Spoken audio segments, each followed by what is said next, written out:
Social मीडियावर कालपासून आदित्य ठाकरे यांना प्रचंड ट्रोल केलं जात आहे. यात सत्ताधारी पक्षाचे समर्थक आहेच, परंतु नेहमी सोशल मीडियावर ठाकरेंची बाजू घेणाऱ्या एक्स हँडलवरून सुद्धा आदित्य ठाकरेंवरती सडकून टीका करण्यात आली आहे आणि त्याला कारण सुद्धा तसंच आहे.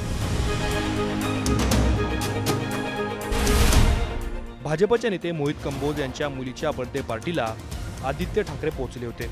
या कार्यक्रमाला मुख्यमंत्री देवेंद्र फडणवीस आणि राज ठाकरेंनी सुद्धा हजेरी लावली, परंतु आदित्य ठाकरे तिथे पोहोचल्यामुळं त्याची सर्वात जास्त चर्चा झाली. कारण मोहित कंबोज हे तेच नेते आहेत ज्यांनी ठाकरे सरकारला अक्षरशः सळोकी पळो करून सोडलं होतं. ठाकरेंची साथ सोडलेल्या शिवसेनेच्या आमदारांना गुवाहाटीला पोहोचवण्यात मोहित कंबोज यांची मोठी भूमिका असल्याचं मानलं जातं. इतकंच नाही तर दिशा सालियन प्रकरणावरून मोहित कंबोज यांनी आदित्य ठाकरे यांच्यावरती अनेकदा आरोप केले होते. त्यामुळे मोहित कंबोज यांच्या मुलीच्या बर्थडे पार्टीला तुम्ही का गेलात असा सवाल करत अनेकांनी आदित्य ठाकरे यांना ट्रोल करायला सुरुवात केली आहे.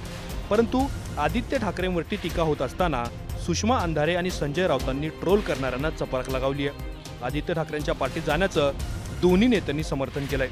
सोशल मीडियावर आदित्य ठाकरेंवरती टीका झाल्यानंतर सुषमा अंधारे म्हणाल्या की या प्रकरणात सुतावरून स्वर्ग गाठला जातोय.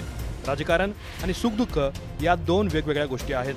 मोहित कंबोजच्या मुलीशी आमचं वैर असण्याचं काहीही कारण नाहीये. जगात एवढ्या गोष्टी घडत असताना केवळ या प्रश्नावर आपण अडून का बसलो आहोत? कंबोजला आम्ही पूर्वीही आणि आता सुद्धा विरोध केलेला आहे, परंतु आम्ही संस्कारक्षम नेतृत्वाचे धनी आहोत. आम्ही माणुसकी विसरलेलो नाही आहोत. युद्धशास्त्राचे काही नियम असतात आणि त्यात कुटुंबियांना मध्ये आणायचं नसतं, असं म्हणत सुषमा अंधारे यांनी उघडपणे आदित्य ठाकरे यांची बाजू घेतली. तर दुसरीकडे आदित्य ठाकरे तिथे गेले असतील तर त्यात चूक काय आहे असं सांगत संजय राऊतांनी राजकारणातील कटुता दूर करण्याची भूमिका घेतली. राऊतांनी घेतलेल्या भूमिकेमुळं अनेकांच्या भुवया उंचावल्यात. कोणी एखादा शुभ कार्याला बोलवला असेल, शुभ कार्याला, तर ते जाण्यामध्ये चुकीचं नाही, एवढंच माझी याच्यावरती आहे. एकनाथ शिंदेने बोलवलं तर जाल तुम्ही शुभ कार्यासाठी? बोलव द्या, बोलव द्या. त्यांच्याकडे आता कोणतं शुभ कार्य आहे असं मला दिसत नाही,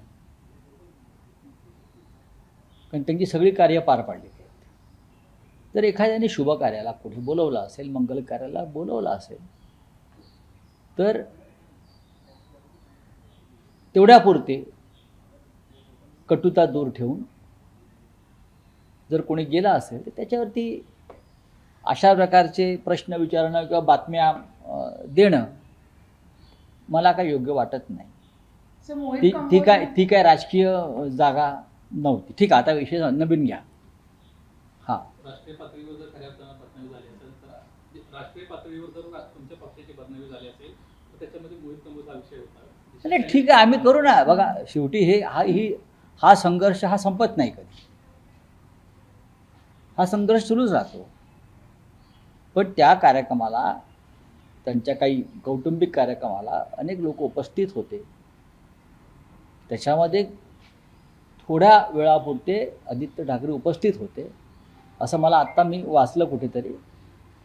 आणि मी बोललो की अशा एखाद्या मंगल कार्याला कोणी बोलवलं असेल तर त्याच्यावरती तुम्ही राजकारण किंवा राजकीय दृष्ट्या पाहू नये. आणि त्याच्यावर प्रसाद लाडे यांच्या मुलाच्या लग्नाला ज्यावेळेस उद्धव ठाकरे गेले त्यावेळेस तुम्ही म्हणलात की ती भूमिका मला पटली नव्हती, किंवा ज्या प्रसाद लाडे ठीक आहे ना, शिवसेना दगड मारण्याच्या अनुषंगाने विधान केलं होतं तिथे जाणं मला पटलं नव्हतं. बघा, हा राजकीय विषय नाही असं मी वारंवार सांगतो.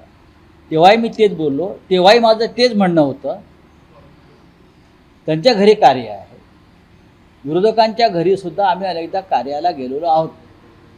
बाळासाहेब गेले आहेत, आम्ही गेलो, शरद पवार जातात, पण हे तेवढ्यापुरतं असतं.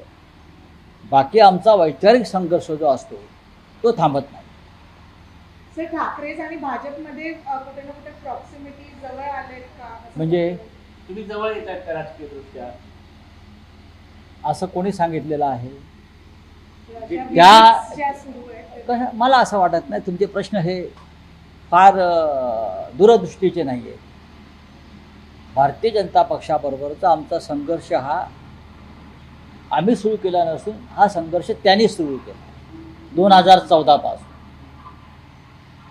जसं इराणवर अमेरिकेने युद्ध लादलं आणि इराण लढतंय आणि अमेरिकेला माघार घ्यावी लागते किंवा इस्रायलला माघार घ्यावी लागते, आम्ही त्या भूमिकेत आहोत.